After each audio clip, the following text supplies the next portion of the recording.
हिरण्याश्व रथ दान की विधि। भगवान श्री कृष्ण कहते हैं, पांडु कुलोद्भव महाराज युधिष्ठिर, अब इसके बाद मैं सर्वश्रेष्ठ पुण्यप्रद एवं महापातकों के विनाशक हिरण्याश्व रथ दान की विधि बतला रहा हूँ। इस दान में भी पुण्य पर्व दिन आने पर अपने घर के आंगन को गोबर से उपलिप्त कर वेदी पर कृष्ण मृग चर्म को फैलाकर उसके ऊपर रखे हुए तिलों की राशि पर स्वर्ण में रथ की स्थापना करें। वह रथ 4 घोड़ों से युक्त हो, उसमें 4 चक्के होने चाहिए और उसमें बैठने की जगह हो। लगाम के साथ ब्रह्मा को अग्रभाग पर बैठाएं।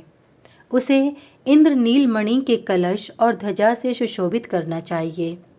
उस पर पद्म राग मणि के दल से युक्त 8 लोकपालों की मूर्ति रेशमी वस्त्र से सुशोभित जल से भरे हुए 4 कलश तथा 18 धान्य हों और उसके ऊपर चंदोवा तना हो। उसे पुष्पमाला, ईख और फल से संयुक्त तथा पुरुष से समन्वित होना चाहिए। जो पुरुष जिस देवता का भक्त हो वह उसी के नाम का उच्चारण कर अधिवासन करे। अनंतर उस हिरण्य रथ की पूजा करनी चाहिए।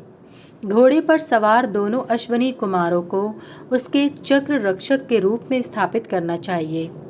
इस प्रकार पुण्य काल आने पर ब्राह्मणों द्वारा पूर्ववत स्नान कर देवताओं की पूजा करके यजमान श्वेत वस्त्र और श्वेत माला पुष्पों की माला धारण करें तथा अंजलि में पुष्प लेकर उस रथ की 3 बार प्रदक्षिणा कर दान करें।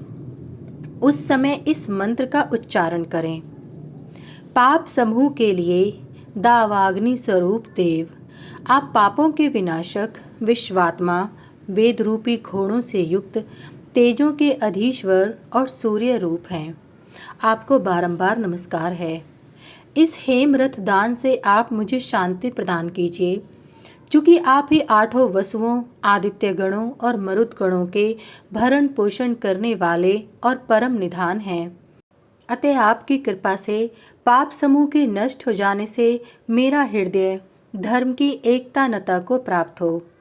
इस प्रकार जो मनुष्य इस लोक में भव भय नाशक इस अश्वरथ का दान करता है, उसका शरीर पाप समूह से मुक्त हो जाता है और वह शिव सायुज्य प्राप्त करता है तथा ब्रह्मा के साथ चिरकाल तक निवास करता है। जो प्राणी इस लोक में सुवर्ण तुरग रथ नामक महादान की विधि को पढ़ता या सुनता है, वह कभी नरक में नहीं जाता।